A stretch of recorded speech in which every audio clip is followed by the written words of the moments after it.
Hey everyone, so we are going to be doing our third big test pour with our new product that we're going to be bringing on, and it's going to be a Black Forest epoxy. So we haven't been that happy with other previous epoxy brands we've tried. You know, we've tried Epoxy and Chill, and they were good products, but there was little things about them we didn't like. So we've actually hired some chemists with 40 years experience, and they have formulated a custom product for us. And we're going to be doing a 4-inch thick pour on this quilted maple table here, and we're going to show you guys how this product performs. What we're doing here now is actually debarking this slab before we go ahead and do the pour. If you guys come down here and see, there's a lot of loose pieces of bark on here that are just able to kind of come off quite easily. If we were to not take this off before the pour, what would happen is the epoxy would bond with the bark and not with the live edge, so it could separate easily. So down on this end, I've done like the first 4 inches. That's what it looks like when it debarked. It's all nice and clean, and it's way easier for the epoxy to bond.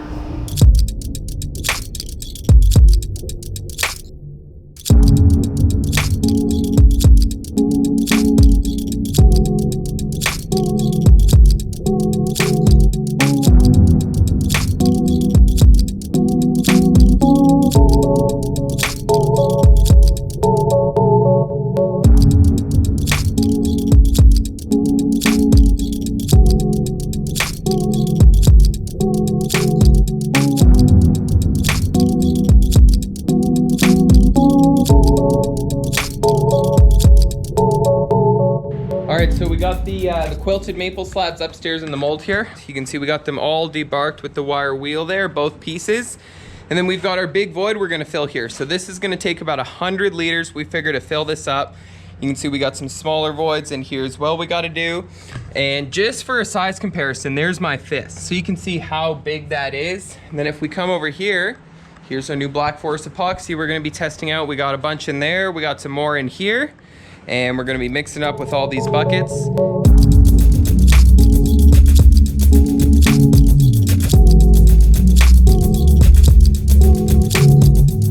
All right, so all the epoxy's mixed up right now. We've got our 102 liters, and now I'm gonna add the pigment. So I've got, you can't really read it, but I've got some blue liquid dye. And then down here, I've actually got some green. So let's add the blue in first. Just a few drops, you guys will see. Here we go. Start with that.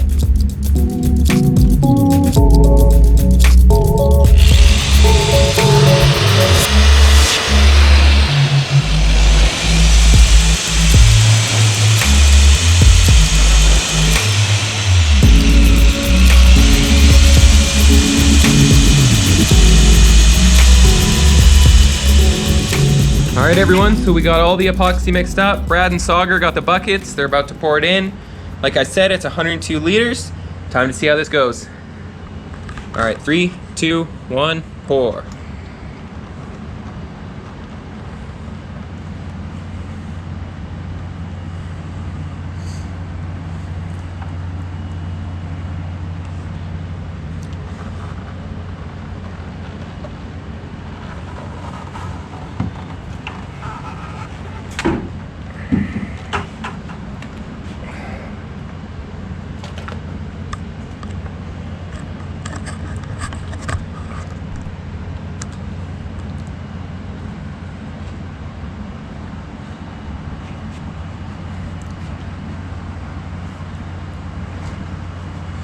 Yep, 12 liter. Nice. That should do it. That'll be perfect. Yep. Nice. Right here.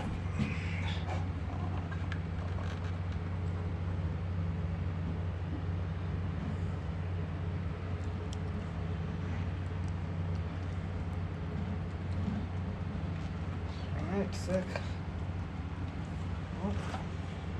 Should run. And then we'll find that little bit. Is that it? Yep.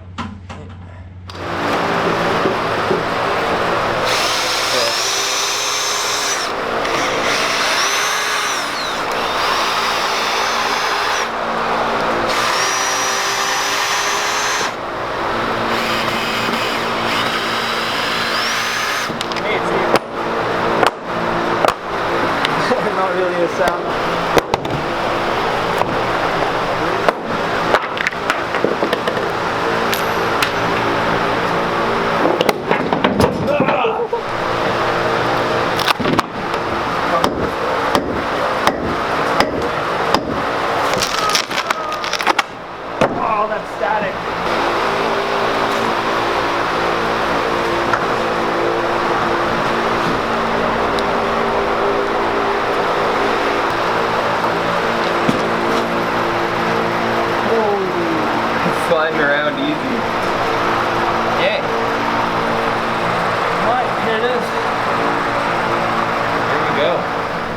got it popped out of the mold. So this is the 4.5-inch thick piece. Like if you guys come to the edge, you can see there's my hand laying flat on it, and the piece is actually bigger than my hand. Now, another thing you'll see is we do have some bubbles. So like we have all these small micro bubbles.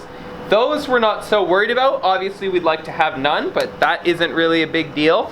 The bubbles we're not so happy with are some of these larger ones in here, like that over there. And then there's a really big one on the live edge over in that top left corner. Now, you guys know that we do not recommend sealing live edges. Now, that rule only applies when you're going within the regular limits of a product, meaning 2 inches or under, or even 3 inches if you're cooling it.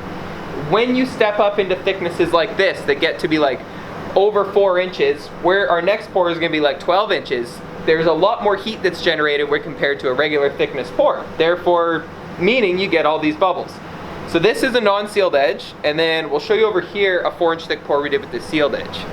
How long did we wait? About how long was it? 4 to 5 minutes, an hour I think. It was like an hour, right? It was like an hour, yeah. Yeah, so we sealed our edge with our coating product, and we let that sit for close to an hour, not so it was fully cured, just so it tacked up.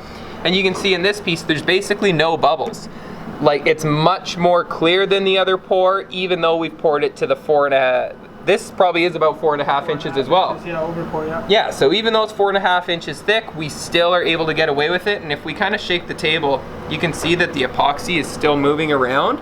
So that's even the next morning. It's still relatively liquid, which means it's curing nice and slow, and we're not gonna get any bubbles. So that's this one, and then we'll show you one other piece we've done.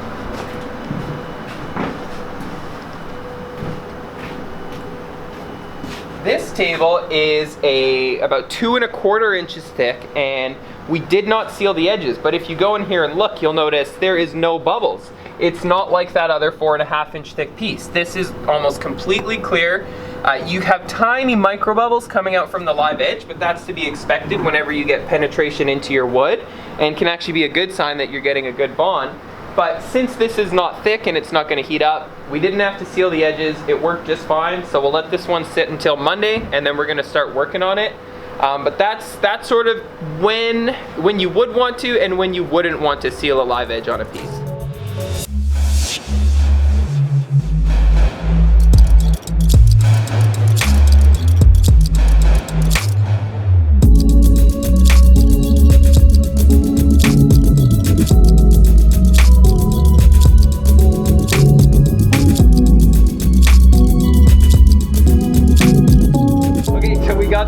The 4.5-inch thick pour off the CNC machine here. Joe's making creepy faces at me.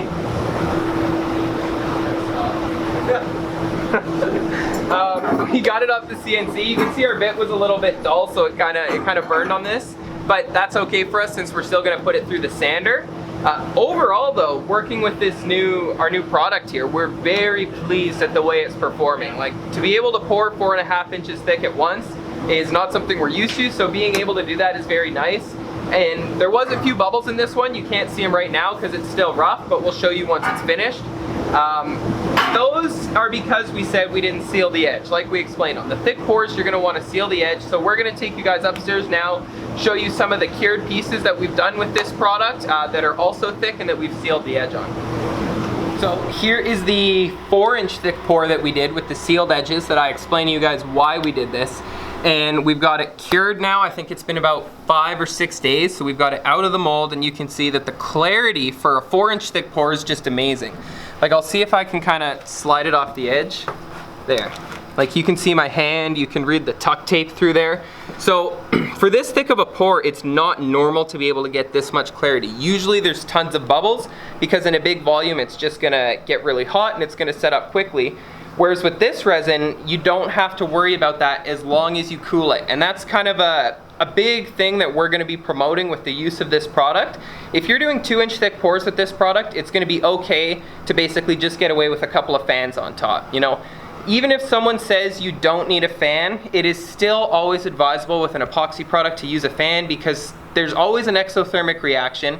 Excess heat will build up on the top, and it's better just to dissipate that and let the product cure slowly, let the bubbles release, and make sure that chemical reaction doesn't get out of control. So 2-inch thick pours, we're just gonna recommend fans. Anything thicker, like a 4-inch thick pour like this, that's where we recommend you use an air conditioner and an aluminum mold if you want the best results. If you get it cold enough, you may still be able to do it, but if you don't have the aluminum mold and the AC in the room, you're not going to be able to get these kind of results. So that's going to be really important for this.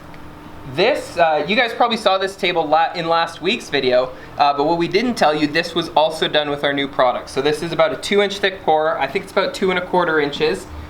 We still have the aluminum mold underneath this, obviously, but we didn't have to use an air conditioner underneath it to cool it. All we did is put a couple fans on top, because this isn't that big of a volume. We didn't need the great amounts of cooling to remove the heat from the chemical reaction. And you can see there's still very few bubbles. Like, we have some on top, but most of that's going to get planed off in the CNC machine. And this has been about 5 or 6 days as well. It's almost fully cured and ready to plane. So here was actually one of the first test pieces that we did with our new product. So unfortunately we scratched a bit, so we're gonna have to sand that out. But this one, you can tell, has quite a bit of bubbles. Now the reason for that is because this is a thick pour and we didn't seal the edge, and we also didn't remove the bark. So that's gonna add even more bubbles. After we posted this one on Instagram though, there was a lot of people that said they actually liked the bubbles because of the kind of underwater look it gave. So that would still be an option for our clients if they wanted to order something and have this kind of bubbled look. But what is amazing about this is it's 4 inches thick, I think it's 15 inches high and 9 inches wide, and it did not overheat at all during the curing process, and we're able to pour these big giant masses that people really haven't been able to do. So we're not done our 4.5-inch thick table yet, but we just wanted to show you guys essentially what we're able to do with this new product we're testing. Now, it is not ready yet. We just wanted to give you guys a little bit of a heads up on what we're working on. That way you can start to think about if you do have epoxy projects coming up and maybe you want to wait to see what we're going to offer before you go for that. We want to give you guys a heads up for that. And we also want to take feedback from everyone. If there's any woodworkers out there or anyone that works with epoxy, let us know what you like to see in a product. Like, if there's anything that's lacking with other products on the market right now, just let us know, and we're more than happy to try and work with you guys, because we know what it's like to be on the other end. Being the user of the epoxy, we kind of know how it feels if it's not working for you. But like I said, Black Forest resins coming very, very soon. If you guys have any other questions about the technical aspects of this, just leave them in the comments below. But I hope you guys enjoyed this, and stay tuned on all of our social media for more information on the release, and we'll see you guys next week.